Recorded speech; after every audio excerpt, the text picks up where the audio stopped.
Big decisions are scary.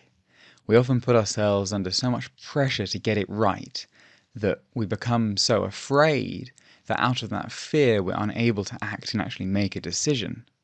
We worry that this one decision could permanently change our lives.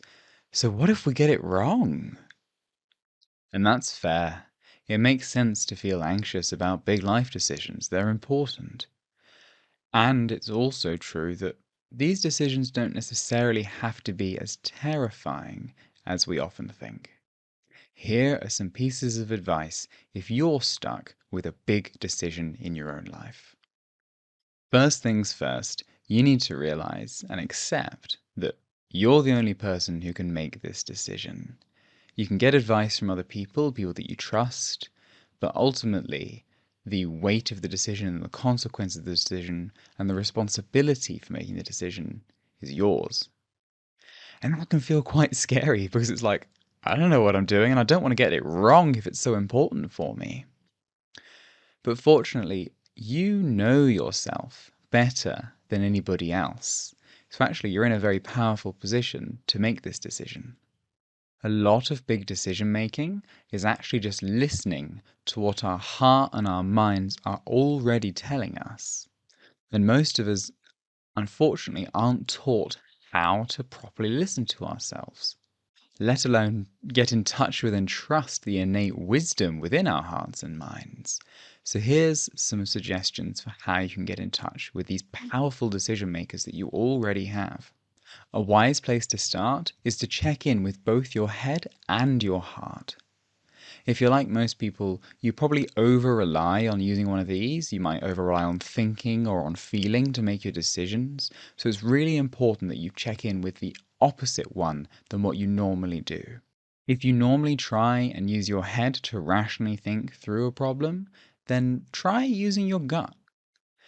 An immediate gut feeling is usually more accurate than any thought that comes later. I'm quite a heady person, so I often try and think my way through my problems, but I've been training myself more to use my gut.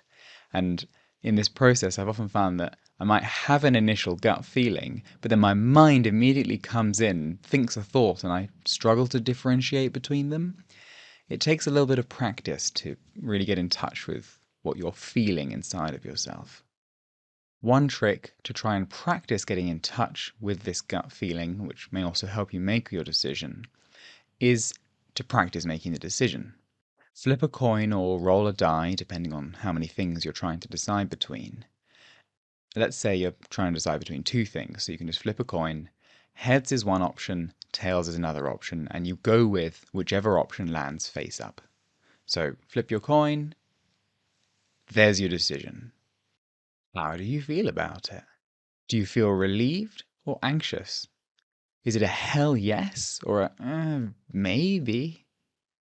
If you don't immediately feel relieved and excited by the decision that the coin has made for you, then that's probably a sign that your gut feeling is it's not the right decision for you, or at least the way that you've made that decision isn't quite right. On the other hand, pausing rationally to slow down and really think through the consequences of any decision you're going to make and the pros and cons can be really helpful. Sometimes we get quite overwhelmed by our feelings if we're feeling very fearful and anxious, and this can cause us to make a decision in the short term that might solve our anxiety, but which actually isn't the right thing for us in the longer term. The most embarrassing times this happens to me is if I get something urgent at work and then I start feeling very anxious about it and I start asking people for urgent help. And most of the time, that's not needed. And if I find myself feeling that anxiety about something urgent and I feel like I need to make a big and important decision very quickly, I take a second to slow down, take a few breaths, and remind myself that I can go slowly with this. I'm yet to find something that came to me that's urgent that couldn't be pushed back a little bit. So push back, buy yourself a little bit of time, calm yourself down, and then use that time to logically think through what you might need to do. Often it's as simple as making a list of pros and cons, talking it through someone if you like to bounce things off people, or sitting down and laying out the actions, the time frames, and the consequences that you need to have happen. In summary, if you're making a big decision, make sure you're consulting both your head and your heart before you proceed. Another factor to consider when you're making a big, important life decision is if you're moving towards or away from something. There's really only two directions in life that you can go. You can move towards things or you can move away from things. Instinctively, we move towards things that we think are good for us, so food, money, sex, and we move away from things that we think could be bad for us, like sickness or danger. In general, when making a decision, it is better to be moving towards something. When we're moving towards something, we can pick a direction and actually grow and accumulate benefits as we go along. Whereas when we're moving away from something, we're trying to avoid something and let things go, which makes it more difficult to pick things up as we're carrying along. For example, if you're trying to build a gym habit, then it's usually easier to build that habit and to maintain it if you're coming from a place of, I want to get fit and in shape and look really good, rather than, I don't want to look fat. Greatness is not achieved by moving away from things. Nobody became an Olympian just because they wanted to lose a little bit of weight. The exception, of course, is if you're escaping something awful. There is no shame in moving away from a difficult situation or a difficult person in order to make sure that you're free and safe, and so that you can then regain some of the energy to create the life that you want and to start being the person that you want to be. So in general, when you're making a decision, make sure you check whether you're moving towards something or away from something, and try and make sure that you are in fact moving towards a tangible, positive goal that's going to make you the person that you want and that's going to create the life for you that you're envisioning. A further factor to consider when you're making a big life decision is, are you looking for something outside of you to make you feel good? I spoke to a friend the other day, and that's actually what inspired this video, and she was contemplating leaving her job. She finds it stressful, the working conditions are a bit hard, but it's also rather emotionally fulfilling and the most stable income that she's had in years. She asked me if she thought I should leave, and I said, you're the only person who really knows that. But I also said that wherever you go and whatever you do, whatever job you have, is going to come with its challenges. If you feel like you've found a career that's good enough, at least for now, then it might be wise to focus on changing your thoughts and feelings about what you already have, rather than looking for a career somewhere over there that might potentially possibly be a bit better. This principle applies to most of life, especially in dating. Now, I'm not saying you should settle. Of course, you should strive to get the best thing that you possibly think you can. I'm saying that always holding out for the next best thing means that your happiness is always just over there, just out of reach. And in fact, you might overlook something that you already have that could make you feel fulfilled.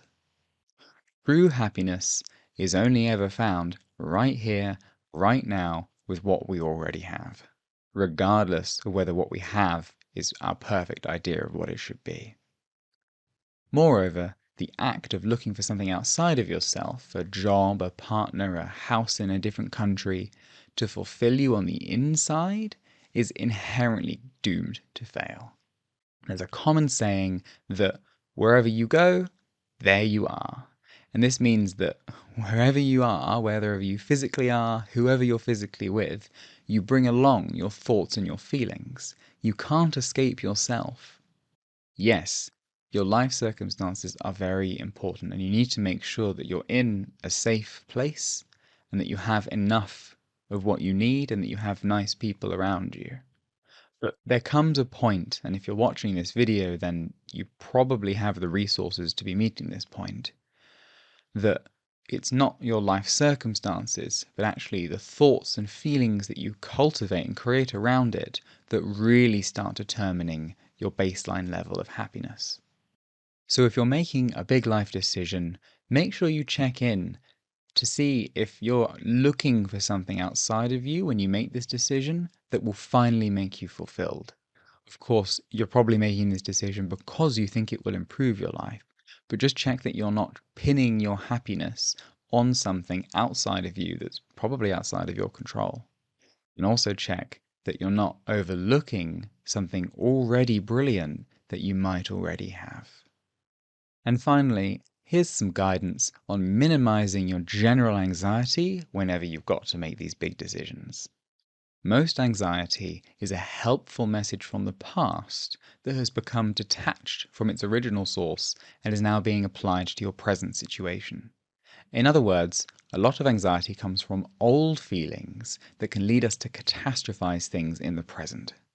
Because 90% of those things that you worry about don't happen. Right, really think about it. The majority of things you worry about don't actually happen. But the funny thing is, you still will anxiously ruminate about it because you think doing that helps. I have been there. I know exactly what this is. And then because 90% of what we're worried about doesn't happen, we falsely think that it was our anxious ruminating that helped keep those bad things away, when in reality, 90% of it wasn't going to happen anyway, and so 90% of it was just wasted energy. As counterintuitive as it sounds, even with big life decisions, probably even especially with big life decisions, you should definitely give it a good amount of thought and a good amount of time. But eventually, you're going to have to just get on with it and trust that you're going to make the right decision. Creating a sense that whatever happens, I'm going to be all right is the mindset that you're trying to cultivate. And if you look at your life, you'll see that this has actually probably been the case. Wherever we end up is usually the right place for us. Do you remember being super anxious about if you were making the right decision to go to college, or if you were going to go to the right college, or if you were choosing the right major, or if you were on the right career path and if this job would help out? Looking back at that now from where you are, you can probably see that most of those decisions, you did indeed end up where you should be doing the thing that you were supposed to be doing. And even if you did end up in the wrong thing, you managed to get out of it. You managed to make that change. It might have taken a bit of time and required a bit of detour and some sacrifices, but you still got out of it and you're now where you are now. Remember that very few decisions in life are permanent and irreversible. So the chances are that the decision you're worried about isn't as undoable as you might be concerned it is. You can always quit that job, you can always leave that person, and you can always move back to where you were. You're a human being. You're allowed to make mistakes. You're also a grown adult who's capable of identifying and solving their issues. And even if you don't believe that, you've been doing it your whole life, so you can cultivate that within yourself. If you've been cultivating a truly permanent life decision, such as having kids, then honestly, I think you need to go beyond just thinking about what you yourself can control and really start having a little bit of faith. And I don't mean faith in a religious sense, although if that's your thing, then by all means lean into it. It might even make it easier. By faith, I mean trust. Trust in life, or the universe, or a higher power, or something that is greater than yourself that has some kind of control over what's going on here that we can't really know. Some decisions are just bigger than us, and at the end of the day, the only thing we can do is make a decision and surrender to whatever happens. The good thing about this is that normally with these big life-changing decisions, things turn out all right. And even if they don't turn out in the way that we think they should have turned out, then what can be helpful is trusting that whatever did happen is what's supposed to have happened, and that somehow that's all right too. Ultimately, any big life decision is a gamble. If we could see into the future, the world would be a very different place, but we can't, and that's probably for the best. But we can listen to ourselves. We can connect with our heart and our mind, which are incredible decision makers that we already have. We can examine our underlying motivations and check if we're actually moving towards something that we think is good for us. And when all's said and done, we can let go and have faith in our capacity to make decisions and also in life to support us in making the best decision that we possibly can with the information that we have right now. What do you think? Let me know in the comments how you've overcome any big life decisions. Please make sure to hit like and subscribe for more content like this. Thank you very much for watching, and I'll see you again soon.